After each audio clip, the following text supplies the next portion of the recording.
In 2022, a tourist boat capsized in one of Western Australia's most remote locations. A jet boat taking tourists through the treacherous horizontal falls crashed and threw passengers into deadly box, jellyfish, and croc-infested waters.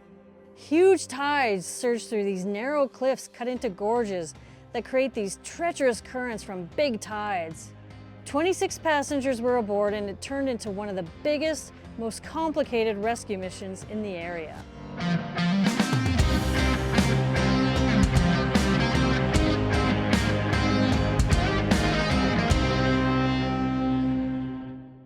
So I didn't really know much about Western Australia at all. I've never visited Australia. I'd love to, but I love finding out new things about new areas. So let's look at the Kimberley region in Western Australia. It covers nearly 423,000 square kilometers. It's one of the world's most precious wilderness regions, and it's 3 times larger than England. It has a population of less than 40,000, and it's spread over Australia's entire northwest corner. It's known for large swaths of wilderness with rugged ranges, dramatic gorges, semi-arid savannas, and a largely isolated coastline. It's an ancient region that has fewer people per square kilometer than almost any other place on Earth. On its coast lie some of the world's most beautiful beaches, untouched coral atolls, rugged islands with an amazing variety of marine life. And there's plenty of tourist opportunities there. You can visit rugged pioneering towns, visit Purnululu, that's right, Purnululu National Park, featuring the famous beehive-shaped bungle bungles. Bungle bungles, that's the best name ever for anything.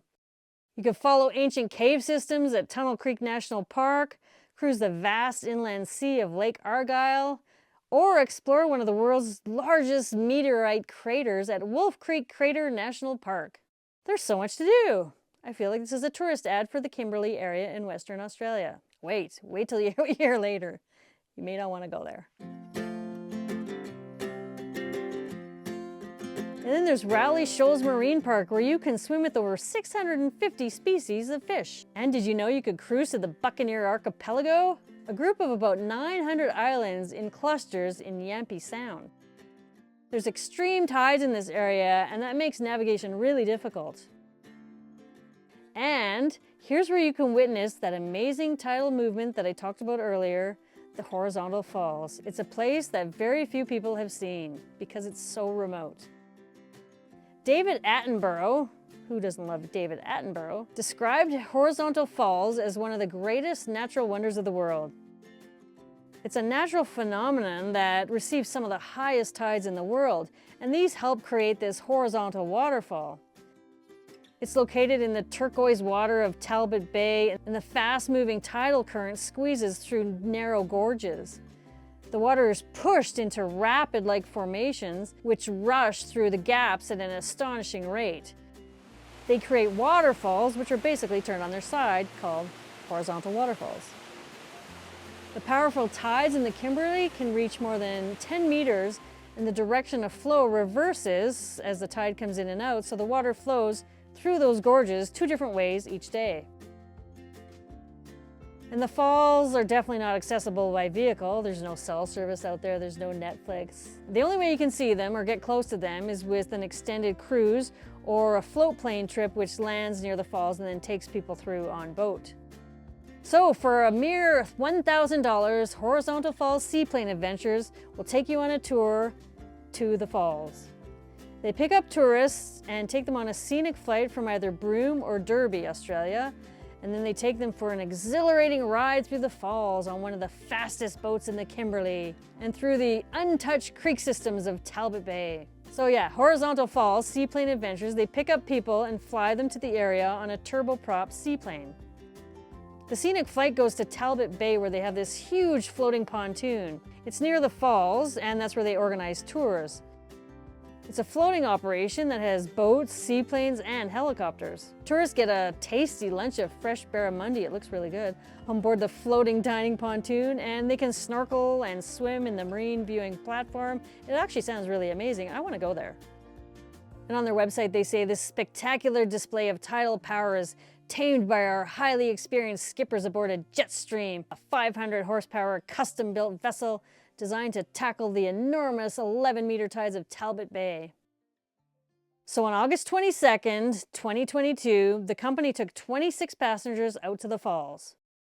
They left early in the morning and cruised through spectacular, untouched surrounding bays and creeks as they made their way to the falls. And they got to the falls around 7 a.m. and shortly after is when disaster happened. Now, we're not exactly sure what happened because there has been differing accounts on what exactly happened, but we do know for sure that the high-speed boat hit a rock wall while going super fast through the falls and people went flying. And you can imagine how that happened as they were traveling around 56 kilometers an hour or 35 miles an hour. They hit the rocks with so much force that passengers went flying out of their seats, people crashed into seats in front of them, they hit other passengers, and there were numerous injuries. In the news that came out right after this happened, the police said that the boat struck rocks and some passengers ended up in the water. My understanding was they were able to get the people out of the water, which was a priority. Obviously, there's estuarine crocodiles and box jellyfish in the area there, so that was a priority. The tourism operator raised the alarm from horizontal falls just after 7 this morning. The company, however, said in a statement that no one went in the water. But either way, 12 people were seriously injured, some critically, and they ranged in age from 46 to 70. They also said that there's serious injuries, but at that point, they didn't think that anything was life-threatening to anybody. So then in comes the Royal Flying Doctor Service, which is, that's the best name ever. It's a national charitable health organization that delivers primary health care and 24-hour emergency services for those that live in remote areas in Australia. They basically deliver a healthcare system where mainstream health services aren't available. They use the latest in aviation, medical, and communications technology. And they called this one of the most challenging and difficult emergencies in the last decade that was in an extremely remote location. They helped the injured tourist and the retrieval of nearly 20 patients. The patients were on a pontoon at the horizontal falls, so the first part was really getting those patients, and it remained my priority to get those patients to a safe place where we can efficiently and effectively triage them. 4 RFDS planes were called in to help the 28 injured passengers. The complication was exacerbated by the fact that they were 250 kilometers from Broome with no telephone reception and only accessible by boat or plane. Dr. Sally Edmonds was one of the first responders to the scene. She said, "When I arrived, I knew we had a big day of work ahead of us. I'd never been on a remote pontoon with so many seriously injured people before. It was necessary to move those with fractured limbs and other injuries by stretcher 2 at a time to treat and transfer them. Injured patients received vital medical care from the moment medical staff were at the scene and during their flights."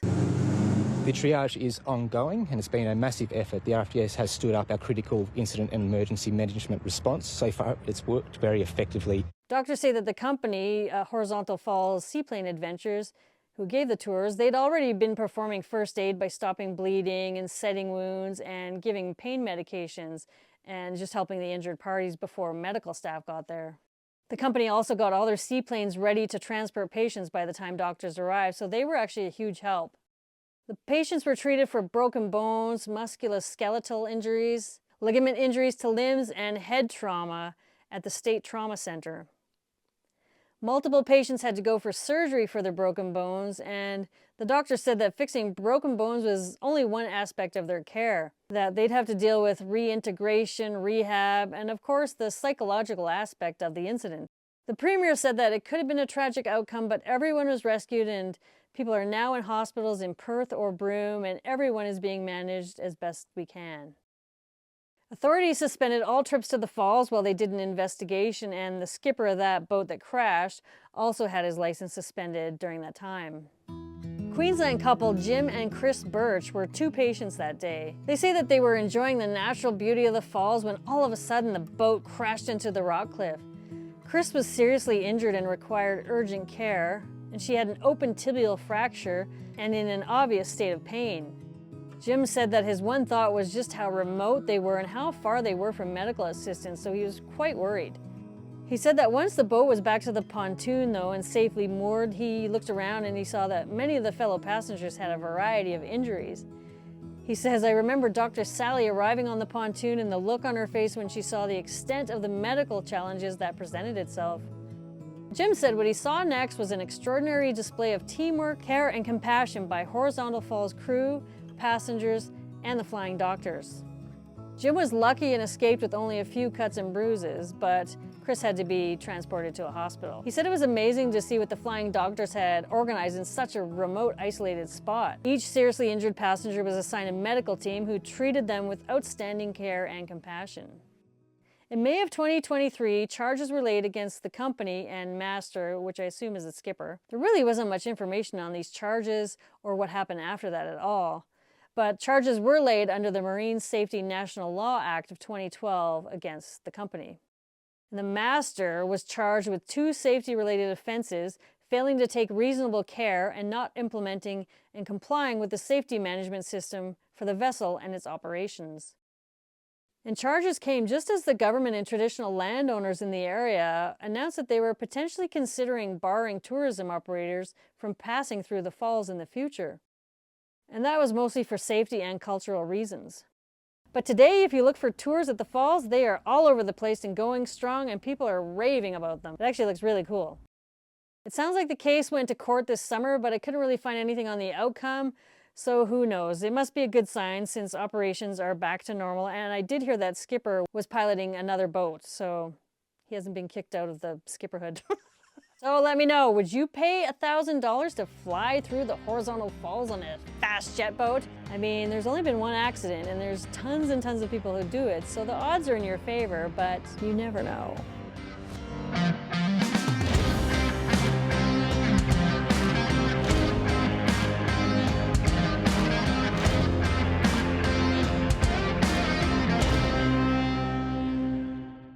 And a cruise through the spectacular bays and untouched systems of crick.